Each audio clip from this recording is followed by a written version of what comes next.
Kemarin saya nonton video kunjungan Wakil Presiden Gibran Raka-Buming Raka ke Papua dan bahas soal percepatan pembangunan di tanah Papua.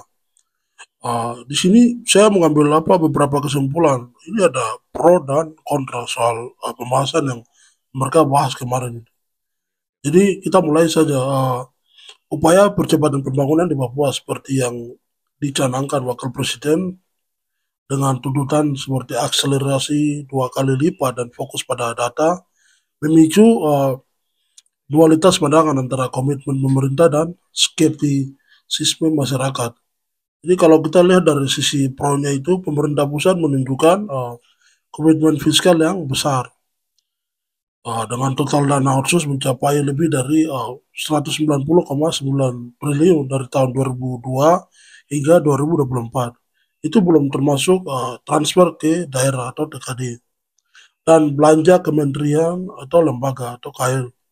Jadi komitmen ini juga diperkuat dengan fokus pada target indikator seperti kesehatan, pendidikan, dan ekonomi, serta pembangunan infrastruktur Trans-Papua untuk mengatasi inflasi dan membuka akses. Namun kalau kita lihat dari sisi kontranya yang jadi itu komitmen ini seringkali tenggelam oleh kenyataan di lapangan. Banyak masyarakat yang tidak merasakan hasil nyata khusus menyebabkan dana transfer yang besar tersebut ya, dilihat sebagai gagal sasaran dan disalahgunakan.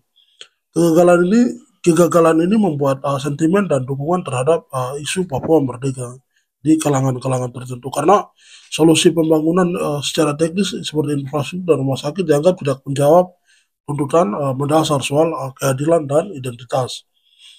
Selain itu, masalah struktural seperti tingginya pengangguran di kalangan anak muda Papua terus menghambat perbaikan karena pembangunan dianggap hanya menguntungkan elit tertentu atau kelompok pendatang. Dan dengan demikian, tantangan terbesar pemerintah adalah mengubah persepsi. Jadi memastikan dana transfer, outsource, dan TKD tidak hanya fokus pada input anggaran, tapi benar-benar menghasilkan output yang terukur dan mengikis anggapan bahwa Papua adalah tempat penghasilnya.